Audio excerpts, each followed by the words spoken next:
আসসালামু আলাইকুম। প্রতিদিন এমন এত এসএমএস আমি পেয়ে থাকি যারা কিনা আমাকে কলিং কবে খুলবে, মেডিকেল কবে চালু হবে এই বিষয়ে প্রশ্ন করে থাকেন। আমি অনেককেই হয়তোবা উত্তর দিয়েছি যে এটা হচ্ছে সরকার কর্তৃক একটা সময়ের ব্যাপার। হয়তোবা ঈদের পরও হতে পারে মেডিকেল চালু হতে পারে, অথবা কলিংটাও মেডিকেল চালু না হলে তো কলিং কোনোভাবে খুলছে না।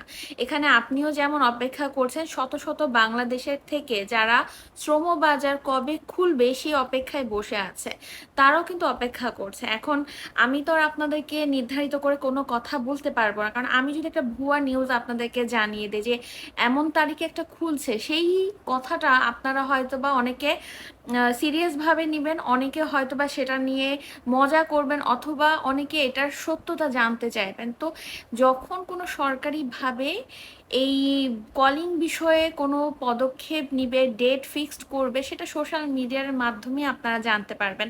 সবার আগে চোখ রাখুন গণমাধ্যমগুলোতে, বড় বড় যে টিভি চ্যানেলগুলো আছে সেখানে আপনারা সরাসরি চোখ রাখুন। সেখান থেকে যে কোনো নিউজ যদি আপডেট করা হয় তাহলে তারাই কিন্তু আগে প্রেস কনফারেন্সের মাধ্যমে সেটা আপডেট করে, এবং সেখান থেকে আমরা দেখে তারপর আপনাদেরকে আপডেট জানিয়ে থাকি।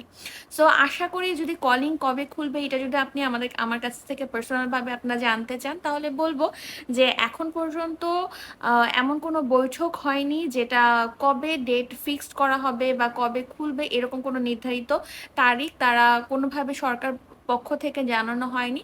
বাট আমরা আশা করছি ইনশাল্লাহ হয়তোবা ঈদের পরপরই কলিংটা চালু হয়ে যাবে, মেডিকেল শুরু হয়ে যাবে, এটা আমরা আশাবাদী।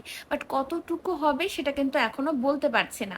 আরেকটা বিষয় বলবো যে বর্তমানে যারা অবৈধ আছেন তারাও কিন্তু চাইছে যে কলিংটা না দিয়ে অবৈধদেরকে বৈধতা দেখ, এবং যারা কলিং এর জন্য অপেক্ষা করছেন, নতুনভাবে শ্রম বাজার ওপেন হবে সেই অপেক্ষা করছেন, তারা কিন্তু চাইছে যে নতুনভাবে আবারও মালয়েশিয়া এবং বাংলাদেশের শ্রম বাজার ওপেন হোক। আর এর ফাঁকে যে মালয়েশিয়াতে আসার জন্য নেপাল, পাকিস্তান, ভারত থেকে লোক সংখ্যা আসতেছে কলিং এর জন্য, সেখানে কিন্তু অনেকেই প্রশ্ন করেছেন যে খুব ফ্রিতে অনেক নেপাল থেকে জনশক্তি মালয়েশিয়াতে এসে যাচ্ছে কাজের জন্য। আসলে এটা কখনোই না।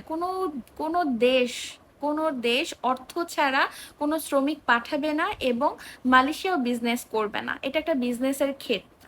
সো বিজনেস করতে গেলে অবশ্যই অর্থের প্রয়োজন আছে। সেটা হতে পারে কিছু কম কিছু বেশি, কিন্তু আপনি খোঁজ খবর নিয়ে দেখবেন যে অন্যান্য দেশ থেকেও যদি শ্রমিক মালয়েশিয়াতে এসেও থাকে, তারা কিন্তু 4-5 লাখ টাকার নিচে কখনোই কোনো শ্রমিক আসতে পারবে না। সো দেখা যাক মালয়েশিয়াতে এখন নতুনভাবে কি অবস্থা, কি করবে বাংলাদেশ সরকার হতে। যদিও বলছে যে শ্রম বাজারে সিন্ডিকেট মুক্ত এবং স্বল্প খরচে যাতে মালয়েশিয়াতে আসতে পারে। আর কয়েক জায়গায় তো বলছে যে বিনা খরচে যদি মালয়েশিয়া শ্রম বাজার খোলা যায়, যে শ্রমিক আসবে আহ টাকা পয়সা ছাড়া, এরকম ভাবে যারা বলছেন। তো এটা সরকার কর্তৃক কি সিদ্ধান্ত নেবে সেটা দেখার পালা। আশা করি যাই হবে হয়তো সবার জন্য ভালো কিছুই হবে। আমরাও দেখার অপেক্ষায় আছি যে কত দিনের মধ্যে কলিংটা খুলছে, ঈদের পর খুলছে নাকি আরো সময় নিবে, সেটা দেখার বিষয় আছে।